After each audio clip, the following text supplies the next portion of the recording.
Ladies and gentlemen, my name is Keith and welcome to my view from the 40. What an interesting week it has been in the CFL. The BC Lions continue their domination in the East by taking out the Montreal Alouettes. The Calgary Stampeders went into Winnipeg, and even though they were tied at halftime, in the second half they exploded, kept Winnipeg off the score sheet and went on to win. And the Saskatchewan Roughriders finally got their first win of the season at the expense of the Hamilton Tiger Cats. That all brings us to Ottawa in TD Place and the Toronto Argonauts visiting, taking on the reigning, defending Grey Cup champion REDBLACKS. It was a very interesting game. In the first half, it seemed to be a game of you get a penalty, no, you get a penalty, no, you get a penalty, no, you get a penalty, as the flags were going like crazy. If you like refereeing, this was the game for you. Ottawa came out to a 12-1 lead at halftime. Now, of course, a 12-1 lead might not sound like the most exciting thing, but at the end of the day, they were leading. The second half was a different tale, though. Clearly, the pep talk in the Toronto locker room worked because they came out and they were able to get the big plays.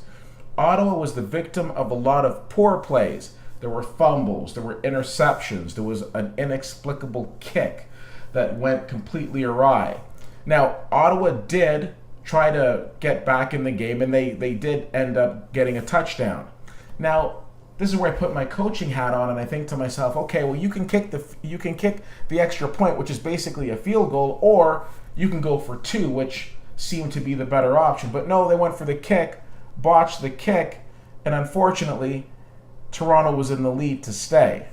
Now, Ottawa ended up losing this game, and where this is concerning is the fact that now we are 3 weeks into the season, and the Grey Cup champions are still without a win. They've, of course, got the tie with Calgary and 2 losses. And it doesn't get any easier because next week they go to Edmonton.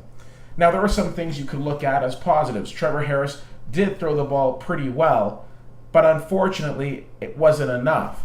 Now, Ricky Ray threw for about 366 yards. That's fine. That's typical CFL numbers. But here's the stat that blows me away. S.J. Green received 210 of those yards. 210 yards to one receiver.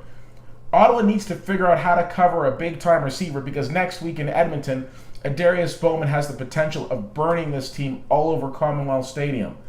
We're early in the season, but this is a must-win game because Ottawa does not want to come out of that game without a victory.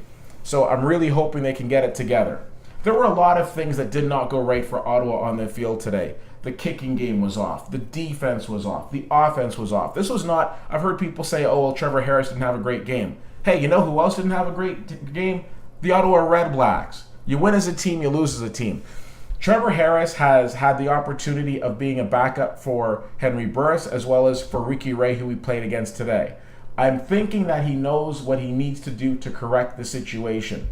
And let's give credit where credit is due. Ricky Ray, who has been plagued with injuries, is still a 3-time Grey Cup winning quarterback. This is a guy who was able to drown out visiting crowds. He's able to drown out the pressure and go out and execute. And that's what they were able to do.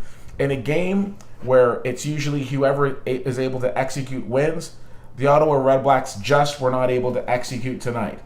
The sky is not falling. There is still a ton of season left, and there is a lot of opportunity for Ottawa to fix this, but they need to get on fixing it sooner than later. Now, a comment about tonight's game. Now, you've heard me talk before about the Ottawa REDBLACKS cheer and dance team, and I feel if any time, this is a time I need to mention it. So, right after Ottawa botched the extra point, the REDBLACKS cheer and dance team took the field for one of their routines. So think about that. You're coming onto the field right after the whole stadium is pretty much groaning at the fact that we missed an extra point, and they come out to do what? To entertain the fans. But more specifically, there was a time I looked up on the big screen and I see them cheering into the camera saying, "Let's go REDBLACKS." We need more of that. A lot of times when people say to me they don't understand the CFL or they don't understand football, and I'll either have them over, I'll see them at a game, my joking comment is usually, clap when I clap, because it gives them an opportunity to learn the game. I think what fans need to do is look at the cheer and dance team and cheer when they cheer. I was completely blown away with a minute and a half and a 1-point game with people leaving the stadium. Now, I understand and appreciate that sometimes people might have babysitters or other commitments, but that many people, we can debate back and forth on whether or not Ottawa is a sports town, but I think what's very important to keep in mind is you need to support your team regardless of whether they're winning or they're losing. It is so easy to run around and say, hey, we just won the Grey Cup. I'm so excited, I'm a fan. You know what real fans do? They stick around when the going gets tough.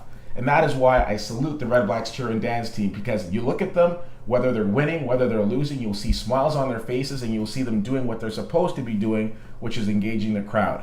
I hope more fans, real fans, catch on to that. Ladies and gentlemen, those are my thoughts. I'm very interested to see what happens next week in Edmonton on Friday Night Football. Looking forward to that very much. It's going to be a big game for Ottawa. And Edmonton's coming off a bye, which also doesn't help. But it'll be interesting to see what Ottawa can correct in the next week. Let me know your thoughts. CFL_fan on Twitter, Facebook.com/WhittyWhittier and WhittyWhittier.com. Thank you so much for checking this out. My name is Keith, and that's my view from the 40.